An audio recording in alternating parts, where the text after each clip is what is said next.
All right. How goes it, Kathryn? I'm pretty good. How are you, How do you feel Davis? about being on this lovely episode of the Davis Kalil Podcast? That's such a good name for it. I know. I'm quite ecstatic, I'm not going to lie. Mm-hmm. Quite a reputable brand you've made for yourself. I am very looking forward to being part of it. So today I wanted to go over everything that we've learned as business students. Not everything. This isn't a final exam.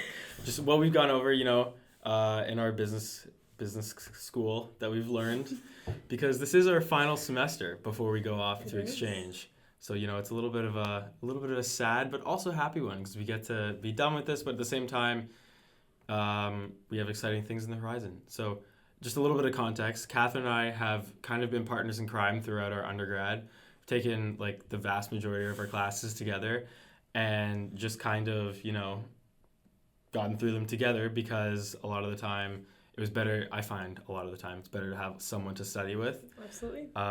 Throughout, though, Kathryn, the major difference, has had a lot of involvement in clubs through our school. I want to ask you about that. If an incoming student were to come in and be like, hey, should I do clubs? Would you say yes? Do you think? Yes, Yeah. I would. I would actually say one of my regrets is not doing clubs earlier. I think in the first year it's really intimidating, because you go to the clubs fair and it's all like, apply to be an executive, apply to be like a director, and those like words kind of were scary to me. So I was like, I'm not qualified enough to do that. Like, I need to get into my first year, figure it out. So I was like really scared in first year, but I would say just do it. Even if you just join like a competitive team like ACE or JDCC, they're both very like team oriented, so that would be beneficial. Those are both case competition teams, right? Yes. Yeah. So ACE is like DECA in high school. They just had to rebrand it. I'm not too sure why, but they can't be DECA anymore. And then JDCC is kind of making a comeback, so it's off for like 2 or 3 years, I think. But it's pretty much the same competitive team, but it's more compartmentalized in different categories. So there's social and esports and entrepreneurship and finance. We have esports now? Yeah. That's as part of Goodman? JDCC. Oh, okay. No, but I think there is actually a program coming to Brock. That's maybe. So cool. Yeah, that's like very AI, esport, all of that tech stuff situated. But yes. From what I see outside, I think the competition teams seem to be like, I don't know, personally, I think that's the most useful out of all the clubs. Do you think that's accurate? I think it applies the most to what you want to do outside of a business school, because it's basically putting you in different situations you'd be if you worked in the real world. Whereas clubs are kind of like, let's do an event. That's how I see it. Yeah, I get it. True? I think it depends your passions. Like, if you're really interested in presenting and being in front of people and learning how to like think on the spot. Like, there's a lot of different, I feel like clubs and like competition teams are two very different skill sets. So for me, like, because I did do ACE, it was DECA at the point, but in my second year, and it taught me a lot of like critical thinking, how to present quickly, how to answer questions, like all of that stuff that you do kind of learn throughout school. Whereas clubs, on the other hand, are more specified to what you maybe want to do in your career. So like for me, I'm super passionate about events. So when I got the opportunity to be the VSA VP events, wow, I was like, woo, this is great, because it's exactly what I wanted to do when I graduate. And I feel like I've learned an incredible amount from that, and how to like both work as a team and work kind of on your own when you don't have directors in creating an event. It teaches you a lot about that. So I'd say both are beneficial in their different realms. What I've noticed is good from it is it kind of just cultivates the people in our undergrad who actually want to get good grades and want to try and get something in the future. What I've noticed out of the club people is it's all the people who are kind of the high achievers in our program. And it's good, because then you get to, that's what I think the biggest advantage of going to clubs is meeting other people who care about school just about as much as you, because then that usually turns into like the top of your class. Usually, not always. Is that... I feel like that's pretty accurate. I wouldn't say that for everything, but like, honestly, if you're holding a VP role or a president role in any of your clubs, like, you are a high achiever to begin with, because going into it, like, you're gonna have to be doing a lot of work on top, and it's like unpaid, obviously, so like work on top of your schoolwork and stuff like that. Like, we always had so much work to do, and you're like, yep, and then I have just as much in clubs, and I did not understand how you did that. Yeah, I did do a lot. For BSA specifically, it was definitely, like, Yeah, I think I was writing it out and it averaged out to about like 10 hours a week. So it was kind of like a part-time job, just like doing planning and figuring out everything. And the events role itself is like probably one of the biggest in the clubs, like just putting on events. You still have to coordinate with marketing and finance and all of those other different areas. So you're kind of like keeping everything together. But at the same time, I know I've kind of been shitting on them, but you used your kind of event experience to then figure out what you wanted to do for the rest of your life, and that helped with your figure out the co-op you want to do, and that now is explored, and you've explored a bit more, and you're like, oh, I want to do events. Yeah. I wouldn't say that's through clubs. So you owe that to clubs. I don't owe that to clubs. I've always known that I wanted to do like either wedding planning or event planning, so I feel like clubs was just like another experience that I could like talk about, and I do love it because I do love like Brock and Goodman, and I wanted to like bring clubs that were beneficial for students and all of that stuff. So like I would say my passion from before, because I've known since high school that I like events and I wanted to do them. Yeah. How do you know that so early? I was such a mess coming into university. I feel like I didn't know for sure, but I was like, oh, like weddings are so sweet, like seeing people all together and happy, like I want to be the person bringing them all together. I can see that, yeah. So I was just like, that's what spoke to me. I didn't necessarily know if I wanted to do weddings or corporate or what I wanted to do, but I feel like the hospitality and customer service and all of that realm is kind of like what I'm really interested in, and I think my club experience has like kind of gotten me there, which has been nice. I think what's been most beneficial overall, no matter how you look at it, has been co-op. Like actually going out there and doing what I want to and trying and seeing what I do or don't like. Like coming into university, I was so just like, I have no idea what area of business I want to work in or if I even want to work in business. And going out in an office environment really helped me narrow the scope of what I do and don't like. Right. I think you had the same thing, right? Definitely, yeah. I feel like, especially my first co-op experience, I was like, wow, like I really don't like a 9-to-5 job. I really don't like a big corporation. And I also always say this, even when I give like Brock tours, I'm like, make sure when you apply for co-op that you look at the company you're applying for, because I didn't look at the company I was applying for. Like I was just like, oh my God, co-op, yay, they're offering me a spot, I'll take it. Yeah. But I had like literally no interest in what the company did. So I was like, this isn't fun for me. Like, I have no passion behind the work I'm doing. Like, I'm not motivated to do it. So it was, like, tough. It matters a lot. Yeah. There's things you don't even consider. Again, like you said, co-op was really good at, like, helping me figure out what I do and don't like, for sure. What I'm hoping, because I hear a lot of people our age freaking out about 9-to-5s and saying, like, I could never do one.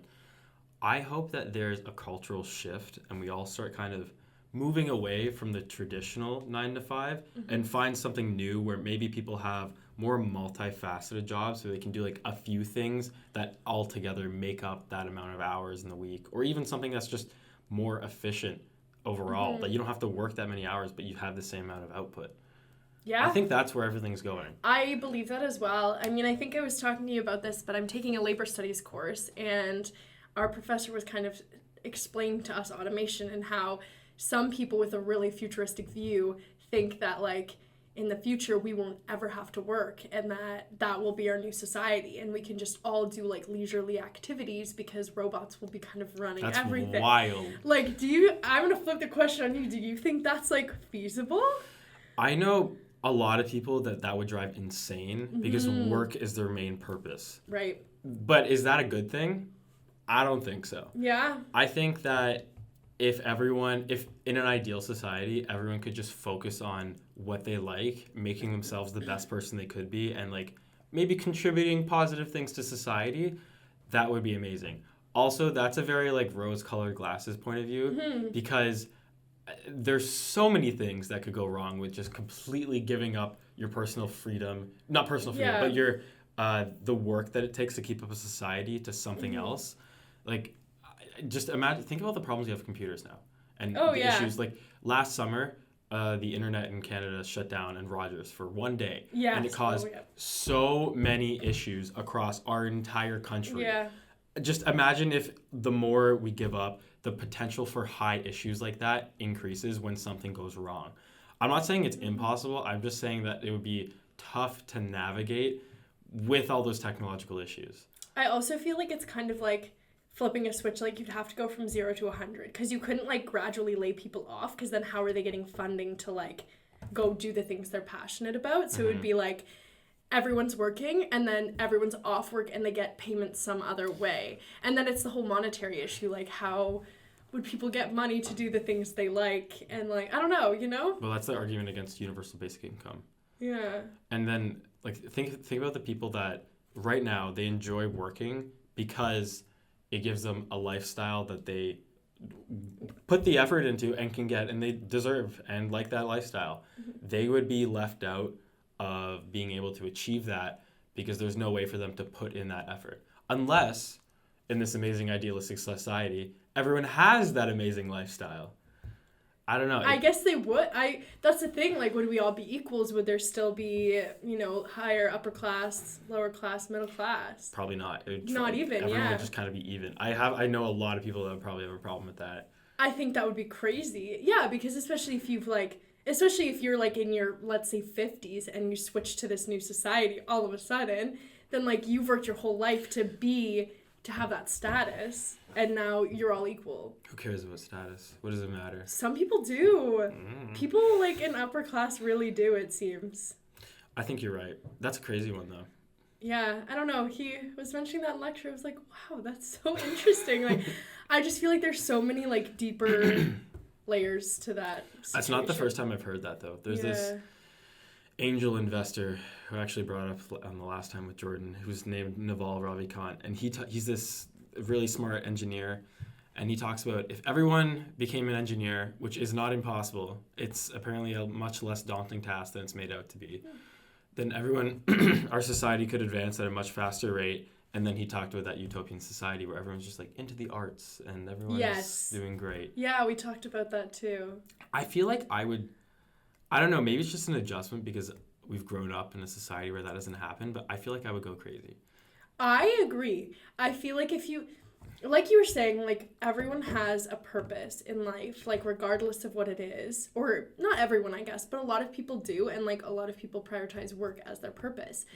And like, if you didn't have that, then like, what would be your new purpose? It's true. Yeah. I don't know. I know. I think a lot of the problems. And you'd be sitting around so much. Like, you and I are both kind of like. I go crazy when I sit in the house for a day. Yeah. Well, you could still, I guess, adventure.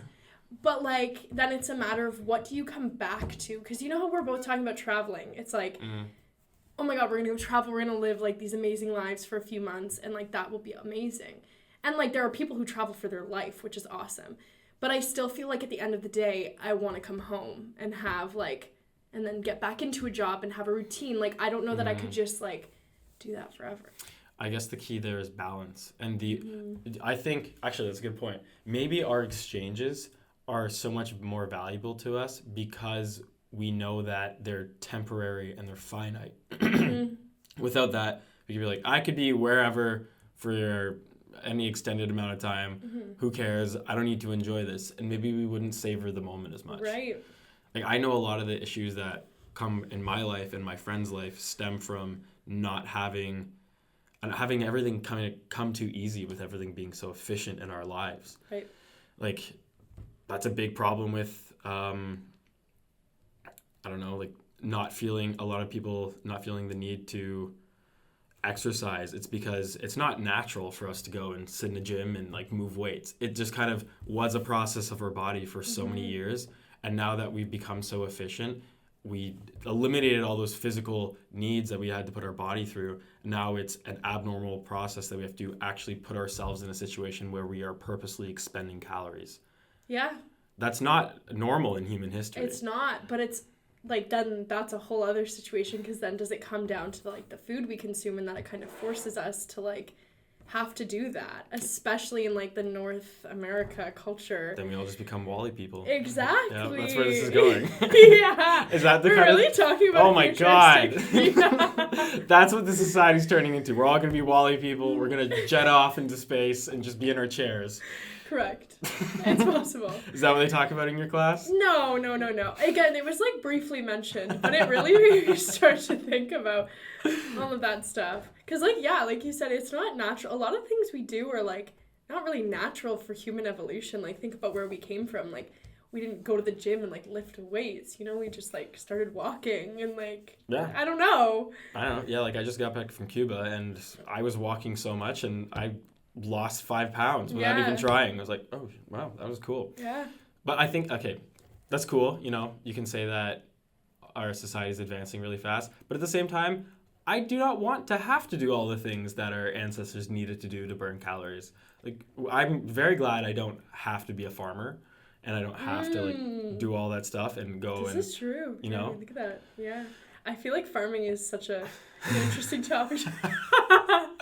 You're like, let's talk about farming, something neither of us know anything about. No, my dad used to be a farmer. What? Yeah. Okay, tell me about it. What do you know about farming? Yeah, my dad grew up on a farm with, like, 6 siblings, and they did, like, I think it was a dairy farm, but they also did agriculture stuff too.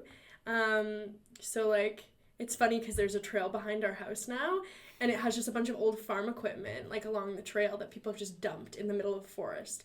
And so, like, every time we walk by it, I have a terrible memory, so I don't remember what he says about it, but, like, he's like, yeah, like, this was used for this, so, like, I know an interesting amount of, like, machinery for agriculture stuff. That's so cool, Kathryn. Yeah, and then, you don't know this either, but in the summer, so I have an uncle who still, like, does farming. He's a dairy farmer. Okay. And, like, in the summer, for about a month, my parents would, like, ship me off to live with them.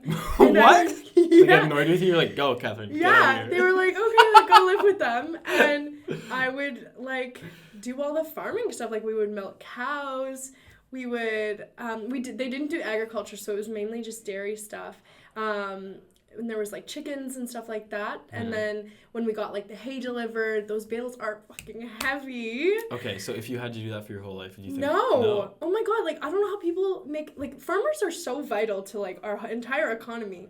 But I don't know how you become, like, and you want to be a farmer. They also get screwed over. It sucks. Yes. I feel like it's a very simple lifestyle. I mean, you work from home pretty much. Like, you go outside, you wake up at 6 a.m., you go do your chores, you go, like, you know what I mean? It's kind of like that routine we were talking about.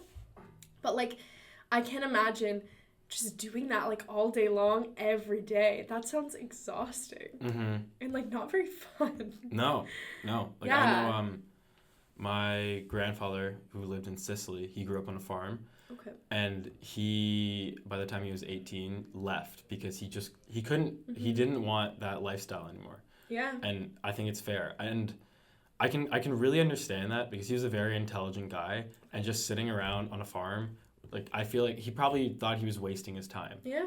So it's kind of a tough balance between needing that and, like, am I going to do this the rest of my life? Yeah, and I mean, so many people leave it now, too, because there's just not enough funding for farmers. Like, they make very little. Like, my uncle lives quite humbly, in all honesty, and he's been doing it since he was a kid. Like, so why? Is it just he likes it? Yeah.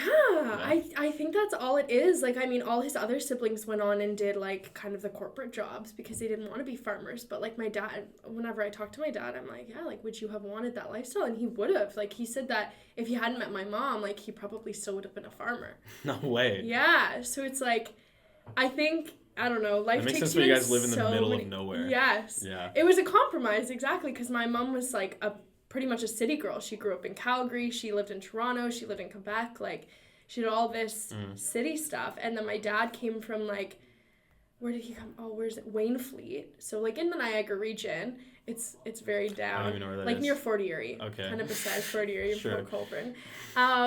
And so he came from that, and then they were like, well, we need to compromise. And so we got, like, a big plot of land. We live in, like, a dead-end road. It's just, like, it's quite country, but it's still, like, close enough to a city for my mom. Yeah. So, yeah.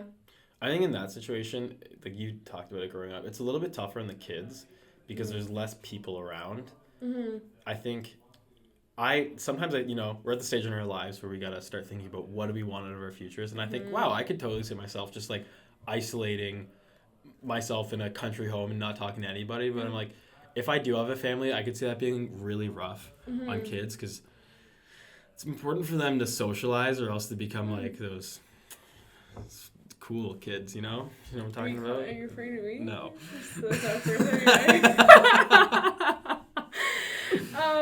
No, I get that, But at the same time, I feel like there is a bit of a compromise as well with that, because let's say, like, for me, I live in Flamborough, so that's just, like, that really is in the middle of nowhere. I live, like, 15 minutes from any town. Mm-hmm. But there is, like, if this is Waterdown, you can live across the highway, a 5-minute drive, and it's country. Like, across the highway is, like, a country area. And again, it depends where you are, and that might be built up by the time we're, like, 40 or whatever. Mm. But I feel like I would do something like that. Because we pretty much live in Waterdown, but then you have to go all the way up the highway for 15 minutes and then cross the road. So it's like, you know, you can still get a nice distance and be in the country, but be close enough that you don't have to, like, put that burden on your kids. Not that it was a burden. Yeah. Like, I appreciate it a lot more now than I did. When I was a kid, I was pissed. I was like, why are you keeping me from my friends? Like, I always had to wait for my parents to get home to drive me places. Like, it was really hard. Mm-hmm. And I don't think that, like, in the long term, I don't think that had any negative impact on me, because I still have friends and I know how to socialize and all that stuff you learn in school. But it is, like, harder than, like, what you had where you were down the street from, like, 3 of your best friends. It's true, yeah. I think it's very important a lot of time to have your group of people around you, especially growing up. Mm-hmm. It's something that we take for granted. Like, our parents, the way they grew up, my parents specifically, they would just, like, go out on their street and there'd be, like, 8 kids just running around doing, like, probably things that would be deemed child negligence now. Yeah. But, like, my mom says they would literally just go in a field that was full of garbage, like, old cars and washing machines, and literally throw rocks at each other. Yeah. And that was the best thing ever. Yeah. I'm like, why couldn't I do that? That sounds amazing. It's so simple, right? I know. I feel like there's so many, like, restrictions on what we can do now. Because, like, my mom was the same, like... I want to throw rocks, Kathryn. Yeah, so let's go throw rocks. Like, that sounds great. Or even school, like, rain days. You couldn't go outside and play when it was, like, raining. My mom was like, the only reason they wouldn't let us outside, or they wouldn't, like, make us go outside at school recess, was if it was, like, a hurricane. Other than that, if there was, like, thunderstorms, lightning, like, you were still outside. But what I think the reason they don't want kids coming in, like, wet dogs and just make everything wet. Okay, but still, think about how much fun it is when you're a kid, just, like, jumping around in the rain and, like... I never even thought of that. I was just like, yeah, I guess it's raining, we'll melt. All the simple things. I don't know. I feel like life has gotten more complicated for kids. Like, there's so many more restrictions on what they can and can't do. Mm-hmm. It's sad. Mm-hmm. And, like, we thought we had it bad. It's getting worse. Like, I don't know if parents are getting worse or if society is, like, deeming these... You know what? You're actually touching on something kind of cool here. So do you know who Jonathan Haidt is? No. So he is a scientist from Yale, and he has this book called The Coddling of the American Mind. Oh, I already like the title. And part of what he talks about is how the increase in reporting of child abductions throughout the 80s and 90s created a culture of parents not wanting to let their kids go out and play, among a bunch of other factors. That was one. Interesting. And I thought that was really, really interesting because, like, according to statistical data, when our parents were going out and doing that, more bad things were happening to kids. They were just less reported. Now that more people know about them, they were more worried about them, because you would see, like, he calls it, like, the invention of the missing kid on the milk box. Oh my gosh, yeah. That had made parents want to keep their kids in more, which... Right, it's a fear factor. I think there's some pros and cons to it, but I definitely see how that has made kids a little bit more soft and maybe more reliant on their parents for a longer amount of time. Mm-hmm. No, that's valid. I didn't know that. Like, that's kind of a cool fact. See, spitting cool facts over. That's what we said. You always do. I know, Davis. You got them all in your pocket somehow. Yeah. Well, I guess that makes sense then. I think it's, like, kind of gone overboard now to the point where it might be too much coddling. But, of course, you want to keep your kids safe. That is the goal. Mm-hmm. And, I mean, when parents used to be like, yeah, go out and play with your friends, I don't think it was meant for anything bad to happen. Like, they thought their kid was safe with their friends. But, yeah, I guess there's, like, that fear culture around that happening now. And people are so fearful. Like, I think of some of my friends who have, like, police as their parents. Like, their dad's a police officer or something like that. And, like, they just hear all these horror stories of all this stuff, and that scares them. Mm-hmm. And now they're, like, so paranoid about everything. And then I think of me, where I'm, like, my parents, like, are just, like, go do whatever you want. Like, we don't care. And I feel like it's one extreme, and one isn't necessarily better than the other. It's important to find, like, a medium between the two. I totally get it. Like, the police example, there are legitimate things that are horrible that do happen out there, and it is possible for them to happen to your children. Yeah. So that is a huge fear, and obviously we're not parents, so I will not understand that fear. Yeah. But I totally get wanting to somehow shield your child from that or make sure that they're safe in some regard. But at the same time, the trade-off is they won't learn from maybe a tough situation they'll be in. And sometimes having adversity like that is good. It actually makes them a better person for it. Yeah, I agree. I think that's part of the reason the university is so beneficial is because it really challenges people. If you got here and everything was handed to you, if everything was handed to you, I think you wouldn't have learned as much. Like, imagine if it didn't get any harder than high school or it just kind of got easier. You didn't actually have to try. Yeah. Would you have changed or grown at all? No. I feel like life is meant to get harder as you go and, like, more responsibilities and all of that stuff. And I'm grateful for the way I was raised because I look at kids now and I'm like, wow, like, they're going to be so different than me. We just escaped the iPad kid generation. Yes. Like, by a hair. The iPad kids. No, literally. Yeah. And thank goodness. Like, I'm glad I grew up in the generation that I did because I think I fit well in it and, like, I learned a lot. Like, you know, all the things you went through as a kid that, like, we never got, even participation medals. I'm still, like, an anti-participation medal. So I feel like it's, like, okay, like, you came out and tried. You don't need a medal for it. Like, I just feel like the reason they do the medals is that so kids don't feel excluded and all that stuff. But it's, like, there is you one didn't winner. earn it. Yeah, like, it's like you tried. Great, good for you. Like, high five, great job. But, like, these kids worked really hard. They maybe practiced a bit harder. They may be a bit better than you. Like, they deserve to get the recognition for that.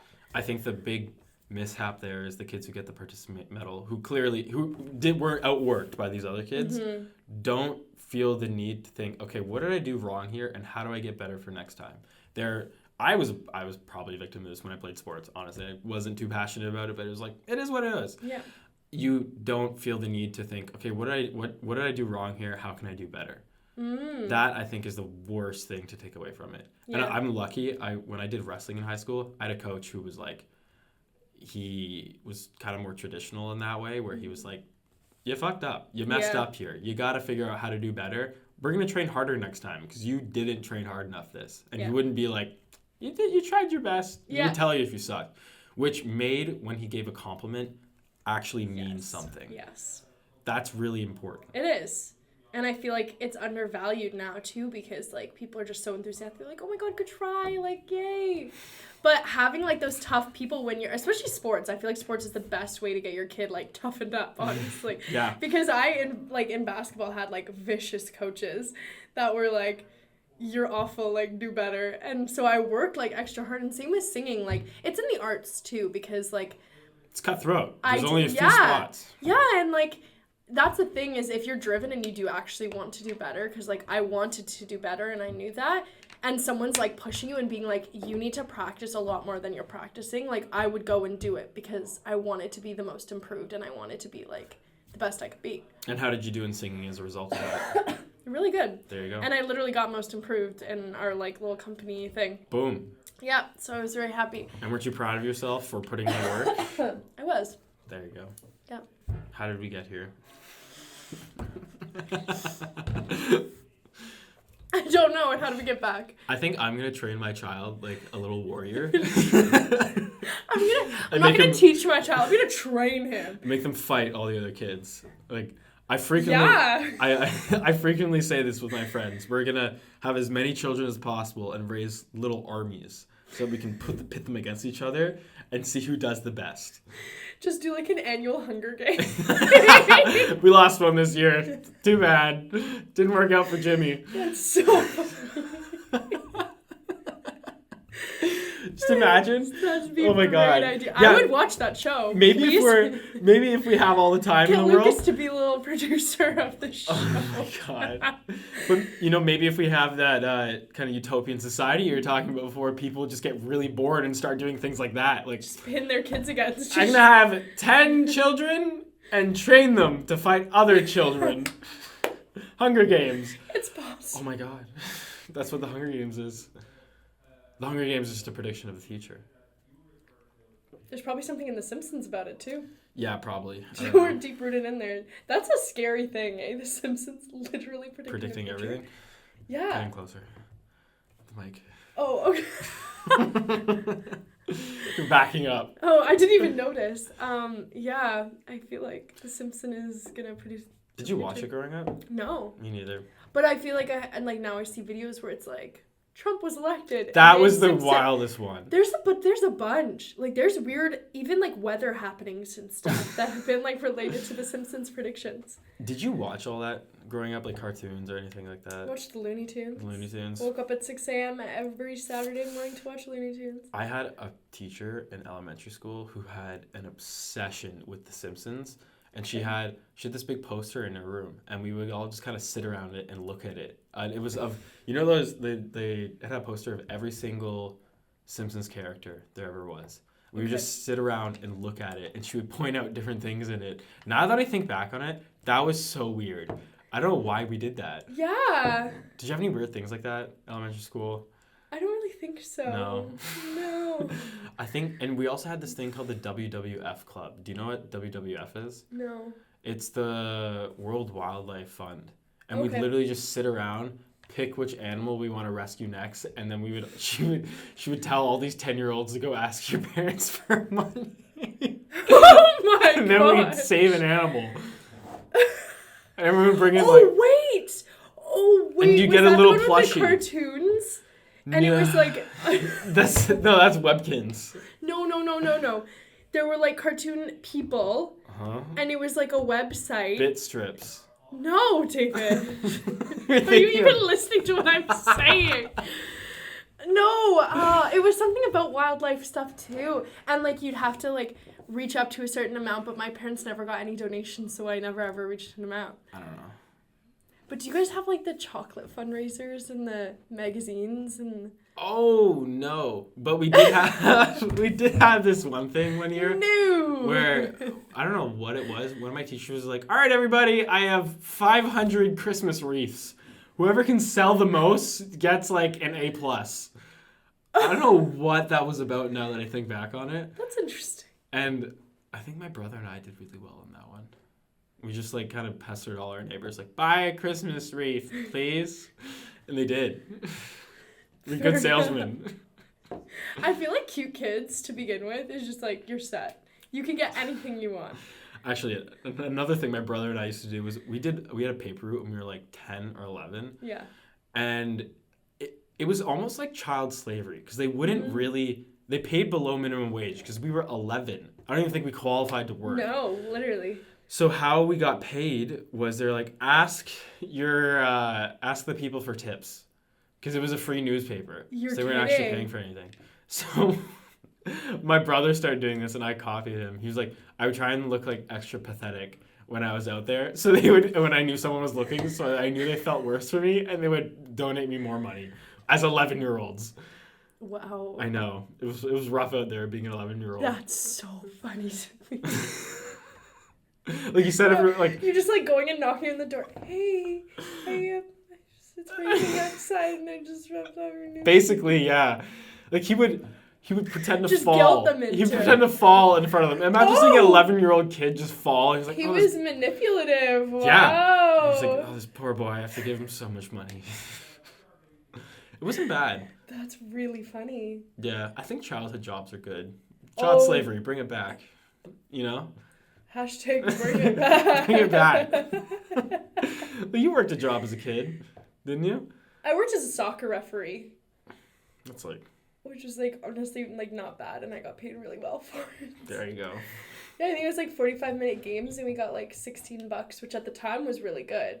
Oh yeah, that's pretty good. Right, because minimum wage was still like 13 something when we were. Yeah. It's crazy how much it's inflated. My parents talk about that all the time. They're like, "Yeah, minimum wage was like $2." And I was like, "Wow." Okay. We're not far off from that. No, you know, when it's gonna cost $100 for an apple in 5 years, when you're like, "Man, I remember when I was getting paid $10 an hour." My mom and I always talk about KD when we're like talking about price inflation because she's like, this used to be 50 cents, and now when I go, I'm like, this used to be $1, and our kids are gonna be like, this used to be $2. It's just gonna keep getting higher. It's crazy. It's so crazy. I don't know. I'm not hopeful for that. I think that, like, especially over COVID and everything, inflation started to freak me out. I don't know about you, but Yeah, like that is crazy. when I started actually having to drive is when the whole gas thing happened because the whole conflict in Ukraine started, and that's when all our gas prices started shooting up. And I was like, great. The first time I'm starting to drive, it's $2 a liter, which is the highest it had ever been in recorded history in Canada. Yeah. Do you remember that? Yeah. No, during COVID, it was really cheap, was it not? When it first started, yeah. It was like 60 cents or something. Ridiculous. Crazy. You would walk outside your house and like a tumbleweed would go by because it was actually a ghost town. Yes. I honestly loved it. I used to just go for walks around my neighborhood. Everyone loved their walks. Nobody was out. Nobody. And then... Or like you'd cross the street when you saw someone because you didn't want to like I would do that when I was in the world. I would literally like cross the street because I didn't want them to like get too close to me. I remember that. I remember holding my breath when I couldn't do that. And I'd be like, yes! someone on the sidewalk.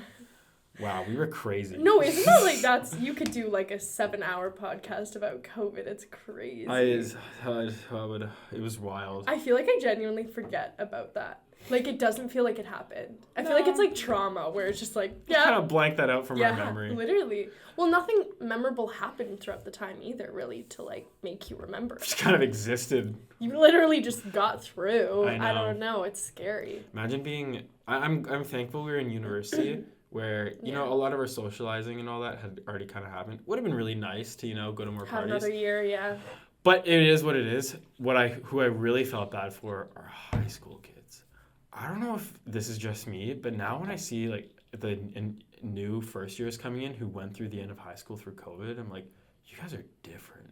Oh, they're so different. What happened to them? Like, being locked inside through the formative years of high school. Yeah. Can you imagine? I became like a real functioning human in society during those years. I can only imagine what it must have been doing online school locked in my bedroom during that time instead of actually being out there. Yeah. Yeah, I feel like I want to say people like in school were affected the most. Like, I don't know if that's true or not. I know everyone was affected. Obviously, like, parents had to find stuff for their kids, like, all of that stuff, and, like, the job market and whatnot, but I feel like we were really impacted to a different degree. I guess everyone was impacted to a different degree, but, like, I don't know. I just feel like, yeah, definitely in high school, like, your social development suffered. And, like, for us, even in university, like, the learning was not the same caliber as it would have been in person at all. We learned things, right? It's the only reason I got through finance class. Oh, finance was rough. Yeah, I could not have done finance in person. I'm actually grateful it was online. But also at the same time, there's no way that it would have been that hard if it was in person. I think it would have been. I think it's just, for me, it was the concepts. Like, finance was just too hard of a concept to wrap my head around. Yeah. Well, I'm glad they made everything open book. Yes. Like, I don't know. They had no way of not making it open book, pretty much. You know, that's a new discussion. Is even more around that with how are they going to incorporate ChatGPT into learning environments. Oh, really? I haven't known that. Because with my work, we had a big discussion about it where these two people from the university came in. They were talking about, like, there's two schools of thought. There's, like, you can completely ignore it and just try and pretend like it doesn't exist, full well knowing students are using it to write your essays. Or you can identify now that, hey, maybe essays aren't going to be a great way to identify how students actually absorb information anymore. And we're going to have to figure out new ways. Because if they can just regurgitate something from ChatGPT, and it's becoming increasingly harder to detect what is written by AI, is an essay even worth it anymore? That isn't written there in person. Yeah. That's a big discussion. I think it's going to be a huge positive, though. I agree. I think it's kind of inevitable. Like, there's nothing illegal about it. It's, like, software like that is just going to keep developing and, like, becoming more prevalent in everyone's life. So I feel like, yeah, might as well embrace it if you can't stop it. Yeah. Which I don't think they can. It's like Google. You can't stop Google. No. And the same argument was coming around when Google was happening. They're like, we should ban Google. But you can't. You can't. You have to keep evolving. It happens whenever there's huge changes in society. Everyone is so reluctant for change. Like, I was talking to my roommate Callum about it. He was like, when the Loom first came out, there were riots because all the people who were sewing were like, this is crazy. Yeah. I can't believe this is happening. Fashion. Yes. You did? Our fashion class. We learned that? I learned that. I sat next to you. That's bad. But yeah, I think... Well, you were too busy racing on your computer to type faster than... Maybe I should have been not racing you to type faster, but really paying attention. Anyways, but I think the big difference with ChatGPT is it's obviously a much bigger advancement than the Loom. Yeah. But for the time, no, I wouldn't have said that. Because I was part of... The Loom Society? Listen, Davis, okay? Every big revelation is a big deal at the time. To us, we're like, the Loom, come on, who cares? Like, we have something way better than that now. But at the time, it's a big thing. It changes a lot more things than just how you, like, create clothing. It's the first step in a larger process. I have no idea how Loom works. You say that out loud. You neither, yeah. Anyways, go on. I think I isn't that the one with the, like... strings and then you like shift it down. Yeah, we know the basis. Yeah. You know? Yeah, no, but I feel like at the time it's the same with like the Industrial Revolution. Like everything in itself is kind of a revolution. I think that's what our fashion. It's deep. It's really deep. I think it's what our fashion professor was kind of saying, that people like everything is now kind of considered a revolution. Like it's like one new thing is just like whoa, like this big.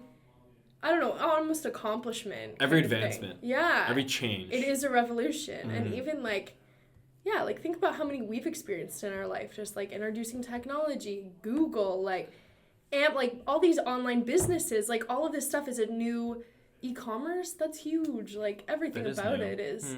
I know, we're so used to it because we've had it forever. But it's like, just been slowly integrated and improving all the time. So I guess you don't even notice it, but if we transport ourselves like 15 years back, we'd be like, oh my God, these people are living like dinosaurs. Yeah. That's how fast things are moving. We don't even realize it. I would agree with that. Mm-hmm. I know, it's exciting. Like even using an old phone. You pick up your phone, and how fast does it take you to get from the second you pick up your phone to in an app? Yeah. I know. It looks at your face, realizes it's you click an app, boom, it's open, you're already watching a YouTube video. Touchscreens themselves are a whole thing in their own. Like... I remember my sister had a pink little, like, flip phone that had a little keyboard thing on it. And, like, that's what she used to text people. And sometimes I want to go back to that, you know? It was easier. Man. But it's not...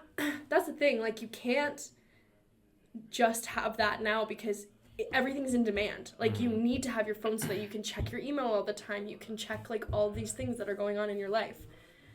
Like, you can't go back to a simpler time like you, even deleting Instagram. You literally almost can't do that. It's so hard. You almost need it. Like, we have a group project coming up, and not everyone has an iPhone, so we can't all do iMessage. What does everyone always have? Instagram. And we all follow each other on Instagram already, so it's easy. It's too easy, you know? Maybe, okay, I'm trying to modify my philosophy towards Instagram.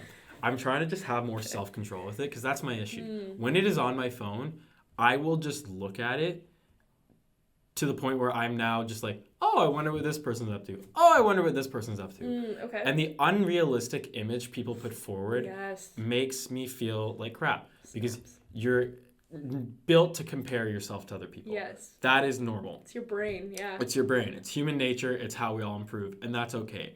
We are not built to compare ourselves to 5,000 of everybody we ever knew how they're doing and all of their best accomplishments ever with none of the downsides. Yes. Just a snippet of the literal best parts of their lives. Them graduating, them going on vacation, them getting a new job, them like exploring with friends.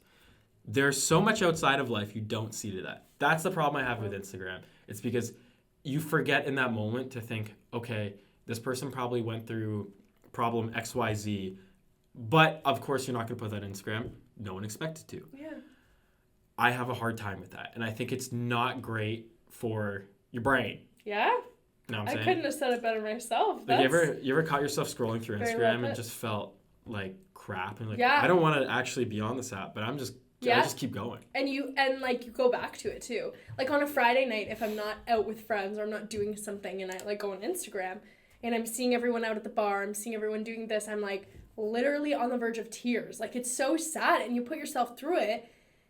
And I don't even know why. Like, why? I know I'm going to go on and everyone's going to be out having a good time. So, like, why do I even do it in the first place? Exactly. It's like I want to harm myself and, like, make myself sad. Whoa. Not harm myself, but, like, make myself sad. No, I understand what you're saying. Yeah. And then on the flip side, when you are out doing those things, yeah, I've seen this. This is almost even more sad.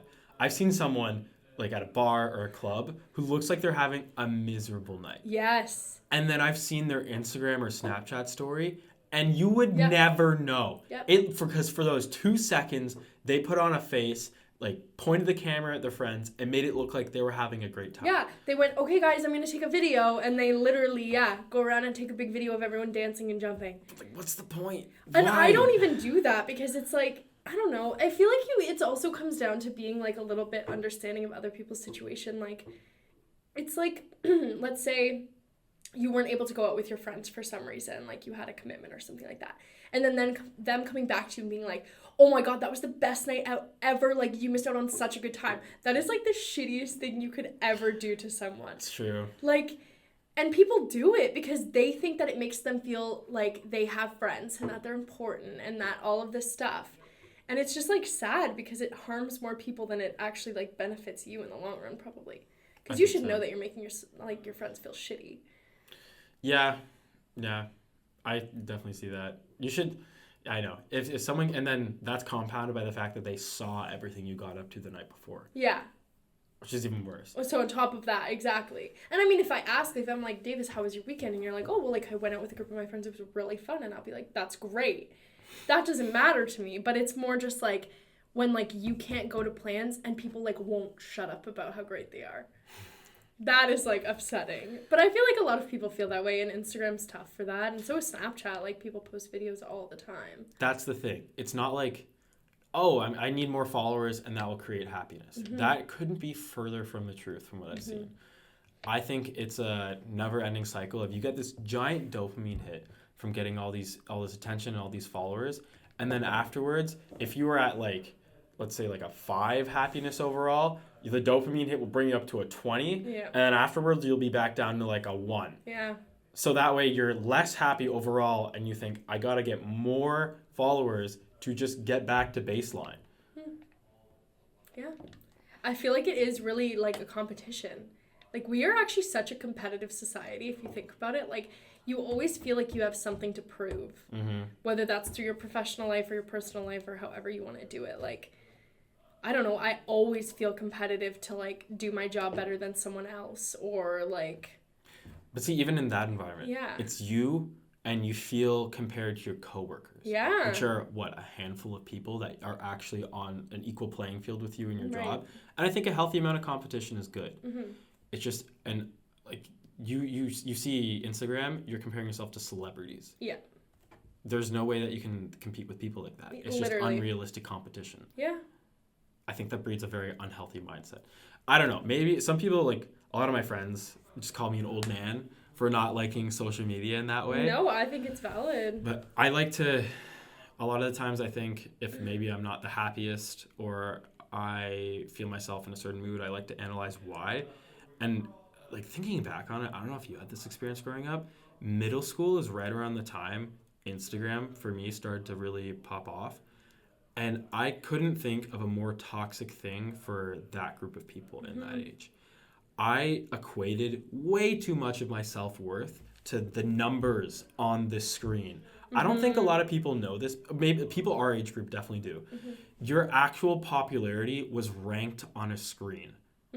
It was horrible. Yeah. And even for the people that were up there, I think they probably didn't feel the best either because they were constantly, there was always someone better than you, no matter where you go. Yep. So it shows you a literal numerical number of how many people are interested in you. And it's probably worse for girls in that age. Oh my God, definitely.